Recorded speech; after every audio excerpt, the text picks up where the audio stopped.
Hey y'all, and welcome to Politibrawl. My name is Brian, and Alina Habba absolutely takes a torch to the lamestream media who thinks they're asking the tough questions about Doge and the 5 things a federal government employee did last week. But before we dive in, I want to give a quick shout out to our great sponsors with Dr. Gundry and his MCT powders, but more on that later. Now, let's dive in. Can you clarify for federal workers who might be confused who to listen to, since Elon Musk's post is different from what OPM sent out? I don't think look, here's the reality of the situation. There's one person we're supposed to be listening to, that's President Trump, and what the American people mandated, which is what we're doing. People need to be accountable.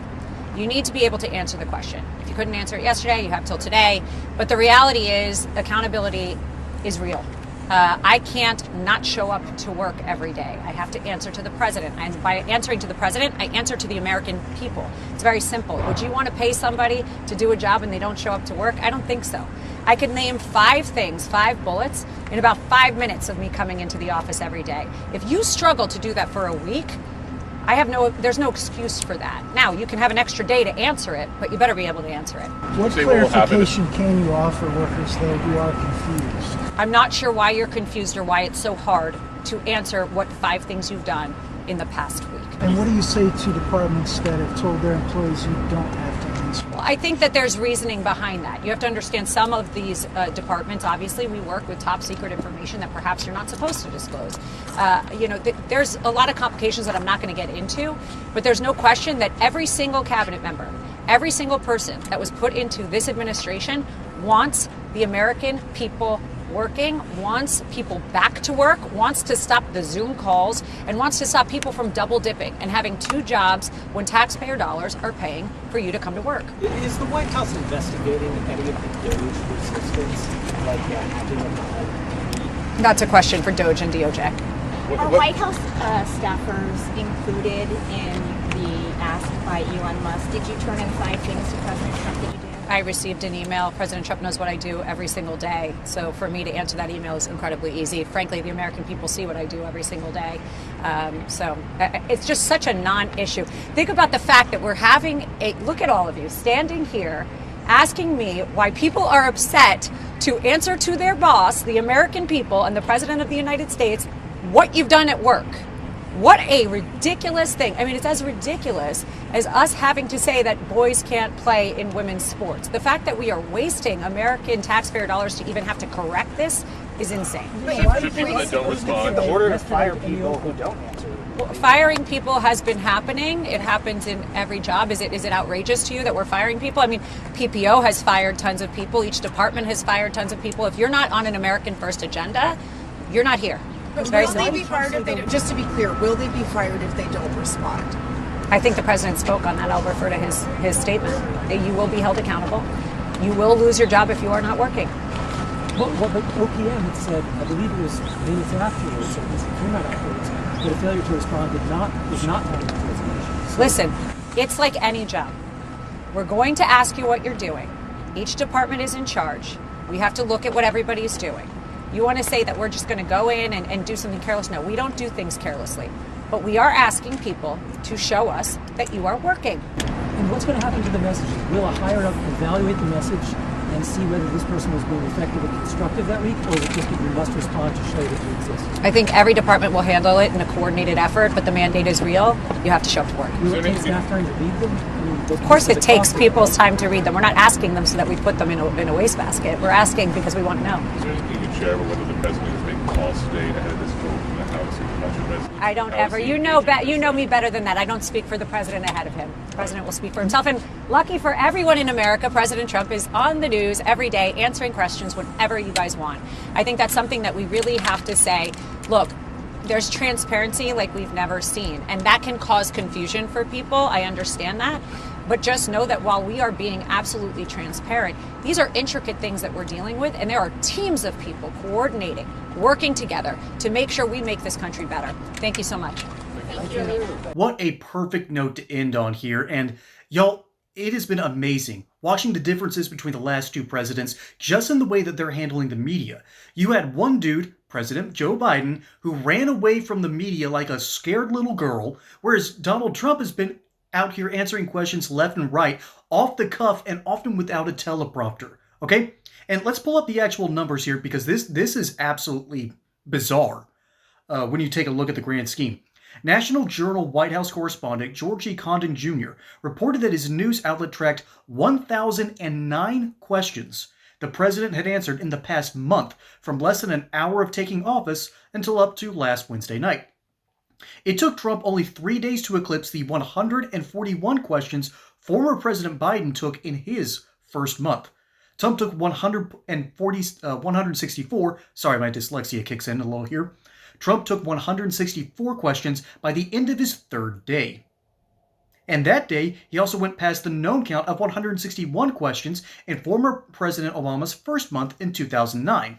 So, let's be honest, folks, when it comes to transparency, when it comes to actually understanding what all's going on, and when it comes to actually talking to the press, so far, Donald Trump isn't just hitting home runs, he's hitting grand slams. So yeah, transparency is a thing in the Trump administration, and it's wonderful. Hey y'all, if people are dieting more than ever before, why are 1 in 3 Americans overweight? Dr. Gundry, who has helped thousands of people lose weight, feel healthier, and feel younger, says that the issue is that most people are not getting enough MCTs from their food. MCTs are a special kind of compound that instead of turning into fat, turns into ketones, a compound that specifically breaks down fat in your body. So by getting more MCTs in your diet, your body essentially flips a switch that puts your body into a caloric bypass mode. This powerful blend will help you turn your body into a calorie burning machine. And the best part?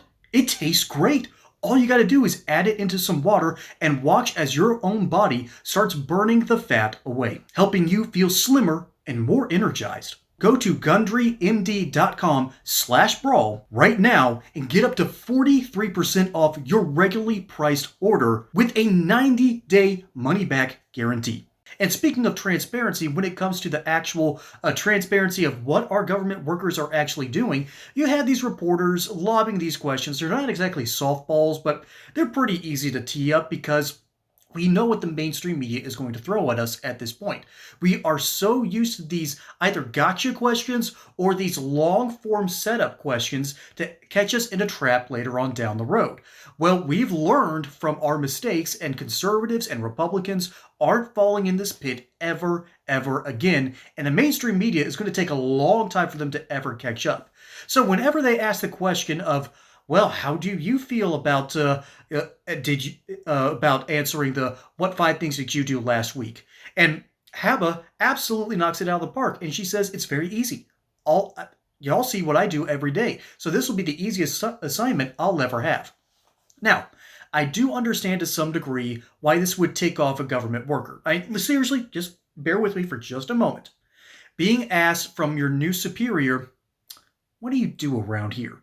That is an inherently trap-laden question, okay? So ultimately, by answering that question, you're setting yourself up for potential failure. It's this ultimate gotcha kind of problem. It's a catch-22. It's like being cross-interrogated by a couple of lawyers, and you now realize that there's no good cop. It's just 2 bad cops. And so that's going to feel a little bit out of the ordinary, but I don't care. That should be one of the easiest things you could possibly do. All you're saying is type out a quick email. I did X, Y, Z, A, and B this week. Sorry, there's 5 things. My mental count is a little bit behind here. But let's actually use an example here. Bear with me. I'm an ex-park ranger, all right? One of the best jobs I've ever had, aside from this one, to be perfectly honest. You don't get this hat just by buying it on eBay. Well, you probably could, because they don't sell the logo. And I was in interpretation, and I loved that job. I got to talk with people about the park. I got to lead them on ranger hikes. I got to swear in junior rangers. I got to answer a whole bunch of questions. And my favorite part is I got to lead a ranger talk. Also, not to mention I had a geology talk, and I also would have to spend time at another one of the visitor centers in order to deal with anyone who had questions over there. So yeah, there's 6 things that I did every single week. So yeah, Easiest email I could have possibly sent out. And this is a harmless thing to talk about. As a matter of fact, if you look at it with the right mindset, you're bragging about what you have done or in some cases haven't done. For instance, I might have had a rain out, but I was able to do this instead. Instead of delivering my normal speech, I had it inside the visitor center or something along those lines. I would be able to tell people exactly what my normal job is, plus what I would do to ensure that my job went above and beyond. And so, yeah, that's kind of a job security thing here. You don't think it would be that hard for people. And again, I understand for some people it's not degrading, but it is kind of a problem that if you sort of admit that you only have 2 or 3 main functions and you completed those 3, well, you might have to stretch and embellish the truth a little bit. That might come back to bite you. So I can see the potential problem, but let's be real here.